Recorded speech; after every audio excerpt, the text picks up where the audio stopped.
दोस्तों, वंदे मातरम। शनि देव जी का मकर राशि में मार्गी होना, और वो भी उत्तराषाढ़ा नक्षत्र में, जो कि 29 of September 2020 till 23 of May 2021 तक, ये जो समय है ये भारत के लिए एक बहुत ही बड़ी आर्थिक मंदी की तरफ इशारा करता है। और साथ में फाइनेंशियल इमरजेंसी, जो कि मैं आप लोगों को डिटेल में बताऊंगा बाद में, फैक्टर्स को कनेक्ट करके कि आखिर ऐसा मैं क्यों कह रहा हूँ, ऐसे कौन से कारण बन रहे हैं।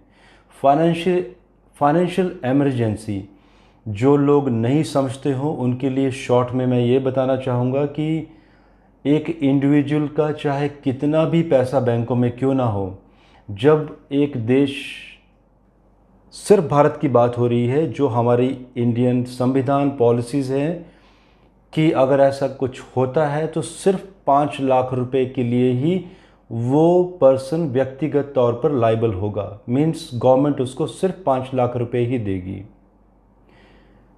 आज जो मैं विश्लेषण देने वाला हूँ आप लोगों को, जिसमें कि आज हम GDP, banking sector and currency, stock market, इन चारों पॉइंट्स पर मैं आप लोगों को डिटेल में विश्लेषण दूंगा कि क्या नंबर 1 जीडीपी ये कब तक और डाउन जाएगी, जो कि अभी 10.2 माइनस में जो परसेंटेज में रेशो बनी हुई है, और साथ में बैंकिंग सेक्टर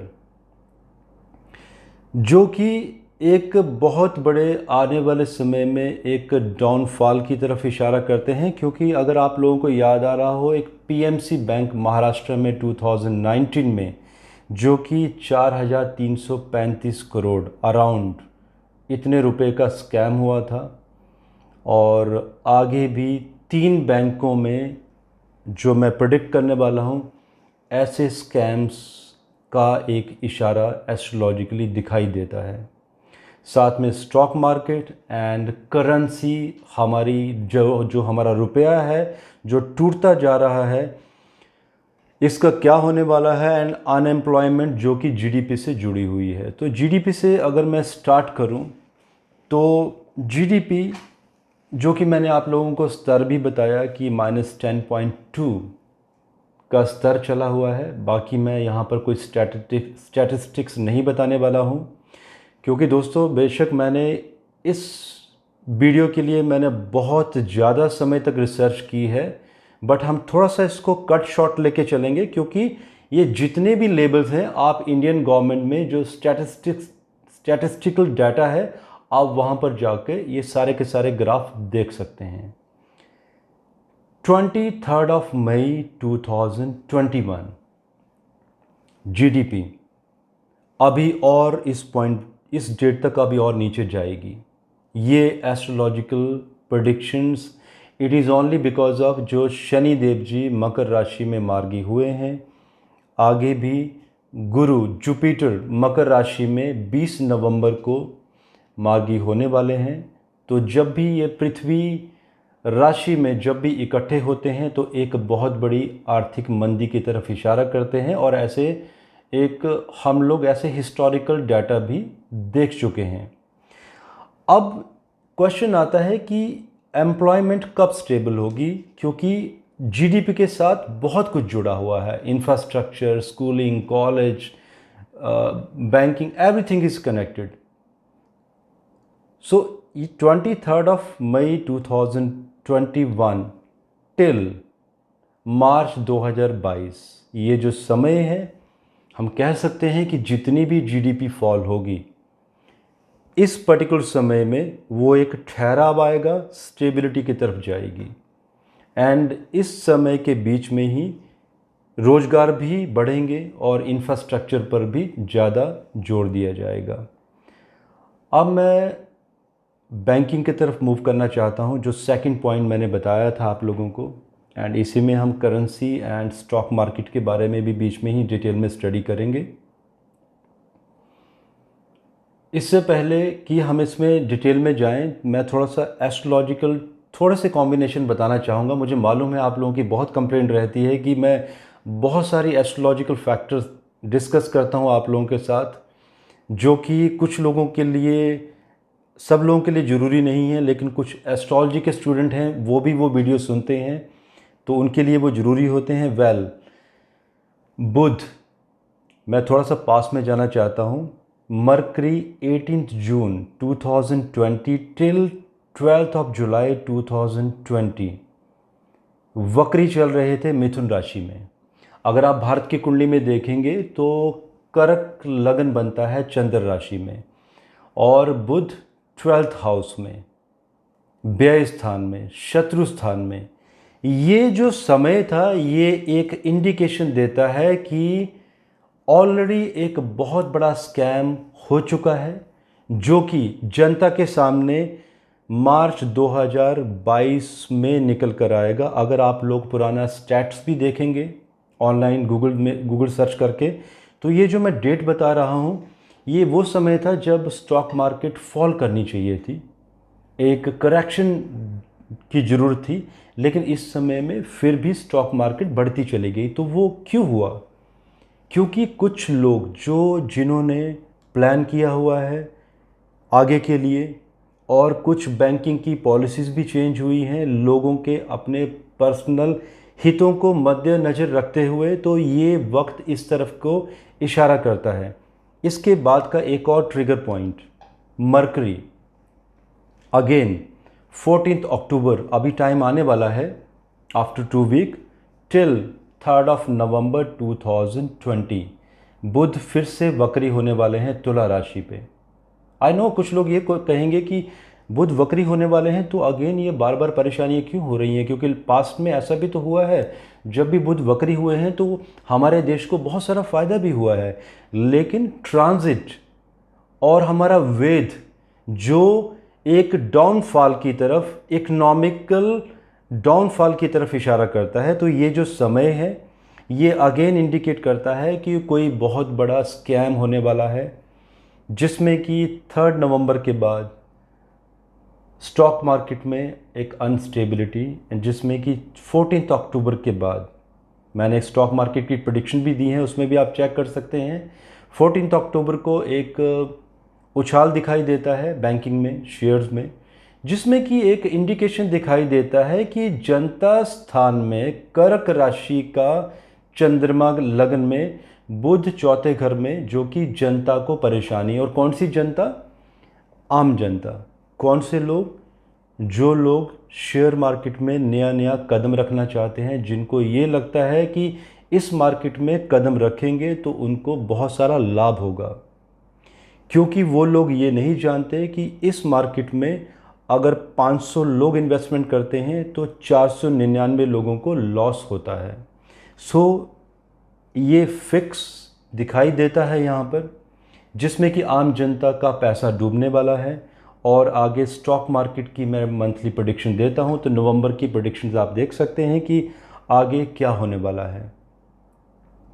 अब इसके बाद नाउ द क्वेश्चन इज कि क्या इसकी कोई रेमेडीज़ हैं, क्या बैंकों में सुधार होगा? बिल्कुल दोस्तों, एस्ट्रोलॉजी में इसकी प्रॉपर रेमेडीज़ हैं, और जिन रेमेडीज़ को अगर इंडियन गवर्नमेंट फॉलो करती है तो हमारी इकोनॉमी अभी से ही, अगर नेक्स्ट मंथ से भी फॉलो करते हैं तो एक स्टेबिलिटी की तरफ मूव करना शुरू हो जाएगी, जिसमें कि प्रैक्टिकल रेमेडीज़ बहुत सारी हैं, जिसमें कोई यज्ञ पूजा पाठ ये सब नहीं होता है। और ये रेमेडीज़ मैं बताऊंगा, लेकिन इससे पहले मैं ये बताना चाहता हूँ, जब मैं ये रेमेडीज़ आप लोगों को बताऊंगा तो अब ये कुछ लोग, आप लोग ये भी कहेंगे कि मैं कांग्रेस का एंड अपोजिशन का लीडर हूँ। मेरे बहुत सारे वीडियोस शुरू के हैं जिसमें लोगों ने कहा था कि मैं कांग्रेस का लीडर हूँ, कांग्रेस का एस्ट्रोलॉजर हूँ। कुछ लोगों ने बाद में कहा कि मैं बीजेपी का एस्ट्रोलॉजर हूँ। आज आप लोग कहेंगे कि मैं कांग्रेस का एस्ट्रोलॉजर हूँ। मैं फिर से कहना चाहता हूँ कि मैं किसी पार्टी से बिलोंग नहीं रखता हूँ। मैं एस्ट्रोलॉजर हूँ, मैं अपना काम करता हूँ। जो देश हित में जो प्रेडिक्शंस निकल कर आती हैं और जो प्रैक्टिकल रेमेडीज़ निकल के आती हैं, जो देश हित में होगा मैं उसी की ही बात करूँगा। मैं बताऊंगा मैं क्या कहना चाहता हूं। इससे पहले कि कांग्रेस के ऊपर मैं जाऊं, जो प्रैक्टिकल रेमेडीज़ मैं वहां से लेना चाहता हूं, इससे पहले अगर मैं मोदी जी की बात करूं, तो अगर हम प्रधानमंत्री मोदी जी की बात करें तो मुझे ये कहना चाहता हूं मैं कि उनकी इंटेंशंस बहुत अच्छी हैं। और जिस तरह से उन्होंने जब से सरकार संभाली है 2014 से जो पॉलिसीज़ बनाई हैं, नई पॉलिसीज़ जो संविधान में तो वैसे भी अभी बहुत बड़े चेंज की ज़रूरत है, शायद आने वाले समय में वो भी होने वाला है। और एक बहुत बड़ा इंफ्रास्ट्रक्चर खड़ा किया है, डिजिटल इंडिया, और आर्मी को बहुत बड़े लेवल पर सक्षम बनाया है। हमारी इंडियन आर्मी आज पाकिस्तान और चाइना की ही बात कर लें तो आज इतनी सक्षम हो गई है कि कोई हमारी तरफ आंख उठाकर नहीं देख सकता। और ये उपलब्धियां हैं मोदी जी की, जिसमें कि कश्मीर जो हमारा अभिन्न अंग था, जिसको प्रॉपर तरीके से धाराओं को हटाकर भारत के साथ जोड़ा गया है। मेक इन इंडिया के तहत बहुत सारे छोटे छोटे लघु उद्योगों को शुरू किया गया है, और भी बहुत सारी उपलब्धियां हैं। लेकिन इसमें एक ऐसा फैक्टर जो कि बहुत ज़रूरी था, मैं डिमोनेटाइजेशन की बात कर रहा हूं, जो वाकई में ही ज़रूरत थी भारत के लिए। लेकिन मैं डिनाई नहीं करता हूं कि हमें ज़रूरत थी डिमोनेटाइजेशन की, लेकिन इसके लिए एक प्रॉपर प्लानिंग की ज़रूरत थी, जिसके तहत इकोनॉमी का भी ख्याल रखा जाता। अगर आप याद करेंगे, डिमोनेटाइजेशन के बाद लोगों को बहुत सारी परेशानियां हुई थी, इंपोर्ट एक्सपोर्ट रुक गए थे, और वो जो डाउनफॉल होना शुरू हुआ भारत का, आज भी हम लोग कहीं ना कहीं उसी डाउनफॉल की वजह से हमारे बिजनेसेस डाउन होते जा रहे हैं पूरे इंडिया के। और रियल एस्टेट उसके बाद बहुत बड़े लेवल पर ब्रेक हुआ है, बहुत सारे बिजनेसेस का फॉल हुआ है। नाउ अगर हम आगे थोड़ी सी और बात करें, अगर मेक इन इंडिया के तहत मैं मोदी गवर्नमेंट की ही बात करना चाहता हूं, जो लोन दिए जा रहे हैं, जिसमें कि सिर्फ एक सिविल स्कोर को देखा जा रहा है कि ग्रीन है तो ऐसे लोगों को लोन दिए जा रहे हैं। बहुत सारे अच्छे लोग भी हैं जो बिजनेस करना चाहते हैं, लेकिन कुछ ऐसे लोग भी हैं जो सिर्फ एक छोटे छोटे स्कैम करना चाहते हैं इन लघु उद्योगों के तहत। अगर हम बैंकिंग की रेशो की भी बात करें तो पहले जो डिफ़ॉल्टर रेट 1% था, और अभी डिफ़ॉल्टर रेट लोन की बात कर रहा हूं, जो कि 4 to 5% बढ़ता जा रहा है। तो ये क्या इशारा है? ये इंडिकेशन दिखाई देता है कि बैंकिंग सिस्टम का डाउनफॉल, स्टॉक मार्केट का डाउनफॉल। एंड इसमें मैं रुपए की भी अगर बात करूं, करेंसी की, तो करेंसी भी मई 2021 तक अभी और डाउन जाएगी। हमारा रुपया अभी और वीक होगा, उसके बाद अगेन स्टेबल होगा मार्च 2022 तक। एंड इसी समय तक मैंने विश्लेषण किए हैं, इसके बाद के विश्लेषण हम अलग से करेंगे। जो मैं रेमेडी बताने वाला था दोस्तों, अगर आप याद करेंगे, श्री मनमोहन सिंह जी, हमारे भूतपूर्व प्रधानमंत्री, देखिए कहने के लिए बहुत कुछ है, लेकिन मैं प्रिसाइज करना चाहता हूं चीज़ों को, जो कि जिनका कार्यकाल था 2004 से लेकर 2014 तक। और मनमोहन जी को पूरी दुनिया में एक बहुत ही स्ट्रॉन्ग अर्थशास्त्री के नाम से भी जाना जाता है। और साथ में रघु राम राजन, जो कि हमारे फॉर्मर आरबीआई के गवर्नर रह चुके हैं, सितंबर 2013 टिल सितंबर 2016 का जो उनका कार्यकाल था। तो अगर उस समय की गवर्नमेंट की हम बात करें तो कुछ वाकयात निकल कर आते हैं, क्योंकि माना कि कांग्रेस की गवर्नमेंट में बहुत बड़े बड़े स्कैम हुए हैं, आज भी केसेस चल रहे हैं, लेकिन हम इस बात से डिनाई नहीं कर सकते कि कांग्रेस के समय में ये जो दो लोग थे, मनमोहन जी खासकर, इनको हमारे वित्तीय ढांचा, जो कि इतनी बड़ी हमारी आबादी है, उसको मद्देनज़र रखते हुए वो बनाया गया था। इनको एक बहुत अच्छी पकड़ थी कि स्कैम्स होने के बावजूद भी अनएम्प्लॉयमेंट की स्थिति नहीं थी, इंपोर्ट एक्सपोर्ट बहुत बड़े लेवल पर हो रहा था। माना कि उस समय आर्मी सक्षम नहीं थी, डिजिटल इंडिया पे ध्यान नहीं था जो बीजेपी ने किया, लेकिन हम ये बात डिनाई नहीं कर सकते कि उस समय में आर्थिक स्थिति बहुत अच्छी थी। और मैं ये क्या इशारा करना चाहता हूँ, क्यों बताना चाहता हूँ ये कि ये जो वाक़यात थे, इन दो लोगों ने ये भी कहा था कि जब गवर्नमेंट बीजेपी की आई थी, जब रघुराम राजन जी जब सितंबर 2016 में इस पद को छोड़कर शिकागो मूव कर गए थे, तो उन्होंने एक इंडिकेशन दिया था कि हमारा भारत का ये जो वित्तीय ढांचा है, जो प्रणाली है, अगर मोदी गवर्नमेंट अगर इसके साथ छेड़खानी करेगी तो बहुत बड़े इकोनॉमिकल डाउनफॉल की तरफ उन्होंने इशारा किया था, और जो हमारे सामने है आज। सो रेमेडी यही है। मैं मानता हूँ कि वक्त के साथ वित्तीय ढांचे में चेंजेस करने पड़ते हैं, क्योंकि टेक्नोलॉजी भी मूव हो रही है, आगे फॉरवर्ड होती बढ़ती जा रही है। लेकिन जो कोर फंडामेंटल्स होते हैं एक कंट्री का वित्तीय ढांचा, जो हम लोग कृषि प्रधान देश हैं, ये हम नहीं भूल सकते। तो वो जो ढांचा है, अगर आज जो कि पूरा का पूरा चेंज हो चुका है, अगर आज हम उसको 50% भी फॉलो कर लेते हैं कांग्रेस काल का ढांचा, तो no doubt within 2-3 month हमारी इकोनॉमी फिर से स्टेबल होना शुरू हो जाएगी। इसके बाद मैं आप लोगों को बताना चाहता हूँ 3 बैंक, जिसमें कि मैं ये कह रहा हूँ कि फाइनेंशियल इमरजेंसी कैसे लगने के चांसेस बन रहे हैं और क्यों। जैसे मैंने कहा कि महाराष्ट्र में बैंक पीएमसी, जिसमें कि एक बहुत बड़ा स्कैम हुआ था, आज भी लोग जिनकी एक हार्ड मनी अपनी पैसे के लिए वो लोग परेशान हैं, मोहताज हो गए हैं अपने ही पैसे के लिए, और उनको पैसा बिल्कुल भी नहीं मिल पा रहा है। बाकी उसमें डिसीज़न बाकी हैं कि क्या होता है उसके ऊपर। ऐसे ही आगे 3 बैंक और, जिसमें कि मैंने जितने भी हिंदुस्तान के जितने भी बैंक हैं, मैंने हर एक बैंक के हॉरोस्कोप का एनालिसिस किया है। एंड दोस्तों, इस एनालिसिस में मैंने कम से कम 40 डेज़ का टाइम स्पेंड किया है। सो मैं कहना चाहता हूँ कि मैंने बहुत ही डिटेल रिसर्च की है, जिसमें 3 बैंक ऐसे निकल कर आ रहे हैं जो पीएमसी के बैंक की तरफ भी इशारा करते हैं कि उन बैंकों का भी डाउनफॉल और लोगों का पैसा डूबेगा। और ये क्यों हो रहा है बेसिकली? क्योंकि अगेन वित्तीय ढांचा, बिकॉज अगर आप बैंकों की पॉलिसीज़ देखेंगे, कॉमन पॉलिसीज़ नहीं है हर एक बैंक में। कुछ ऐसे बैंक जो आज भी कोरोना काल के बाद, जब बिजनेसेस नहीं हैं, इंफ्रास्ट्रक्चर रुक चुका है, उसके बावजूद 8% पैसा दिया जा रहा है इंटरेस्ट आपकी ही रकम के ऊपर, 8% ब्याज।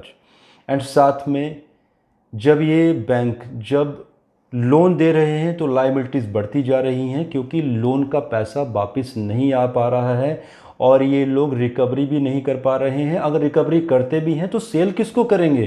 क्योंकि इस टाइम पे रियल एस्टेट इतना ब्रेक हुआ है कि नई प्रॉपर्टीज सेल करना बहुत मुश्किल हो गई हैं। तो रिकवरी से जो प्रॉपर्टीज़ निकल कर आएंगी, उनके लिए भी कोई बायर नहीं है, ना ही ऑटोमोबाइल में कोई बायर है पुरानी गाड़ियों के लिए। बहुत सारे पॉइंट्स हैं, शॉर्ट में मैं 2 पॉइंट बता रहा हूँ। तो ये क्या इशारा हो रहा है कि 3 बैंक जो कि मैंने एनालिसिस किए हैं, उन 3 बैंकों के नाम, जो कि मई 2021 से मार्च 2022 की तरफ इन 3 बैंकों का फॉल होने का पूर्ण योग बन चुके हैं।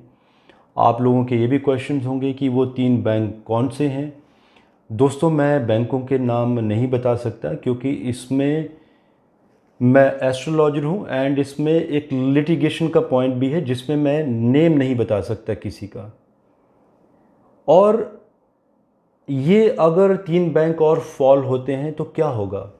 अगर 3 बैंक और फॉल होते हैं इसी तरह से, तो लोगों में एक ट्रेंड बन जाएगा, बैंकों के ऊपर से ट्रस्ट खत्म हो जाएगा। लोग अपना पैसा बैंकों से निकालकर घर में रखना शुरू कर देंगे, गोल्ड बाई करना शुरू कर देंगे, और जिसकी वजह से बैंकों का वित्तीय ढांचा खत्म हो जाएगा और वार की सिचुएशन भी बन रही है आगे। और अगर ऐसा होता है और वार की सिचुएशन, जब गवर्नमेंट को भी पैसे की ज़रूरत पड़ेगी, तो गवर्नमेंट एक फाइनेंशियल इमरजेंसी डिक्लेयर कर सकती है, जिसमें हर एक इंसान को, चाहे वो कितना भी पैसा बैंक में क्यों ना हो, सिर्फ 5 लाख रुपए ही मिलेंगे। सो दोस्तों, ये मेरे एनालिसिस हैं और मैंने इसकी प्रैक्टिकल रेमेडीज़ भी बताई हैं। अगर मोदी गवर्नमेंट से जुड़े हुए लोग जो सिस्टम का पार्ट हैं, अगर वो लोग ये मेरा वीडियो सुन रहे हों, तो मेरा एक सजेशन है उन लोगों के लिए कि प्लीज़ हमारे वित्तीय ढांचे को एक बार रिकंसिडर किया जाए। डीमोनेटाइजेशन के बाद जो डाउनफॉल देश में हुआ है, उसके ऊपर फिर से एक बार रिसर्च की जाए। एंड जो मनमोहन सिंह जी ने जो एक ढांचा, एक कंक्रीट बनाया था, उसको कम से कम 50% रिस्टोर किया जाए। अगर ऐसा होता है तो हम इमीडिएट ग्रोथ की तरफ मूव करेंगे। और दोस्तों, मैं ये भी कहना चाहूँगा कि ये जो मैंने वीडियो दिया है, मैंने बहुत एनालिसिस किए हैं, जो कि बहुत सारे फैक्टर्स हैं, हम इतने फैक्टर्स नहीं दे सकते, अदरवाइज़ वीडियोस घंटों में चले जाएंगे। तो मैंने कॉन्क्रीट एक पॉइंट्स देने की कोशिश की है आप लोगों को।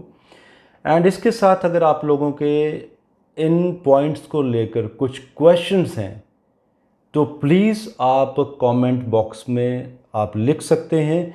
और ये जो वीडियो है, इसमें जितने भी कमेंट होंगे मैं पर्सनली खुद रीड करूँगा। और अगर मुझे ज़रूरत लगी कि आप लोगों के क्वेश्चन बहुत ही स्पेसिफिक हैं, बहुत ही कॉन्क्रीट हैं, जो एड्रेस करना जिनको बहुत ज़रूरी है, तो मैं इसके ऊपर एक पार्ट 2 भी ज़रूर लेके आऊँगा। तब तक शुक्रिया, धन्यवाद, बी सेफ एंड भारत माता की जय।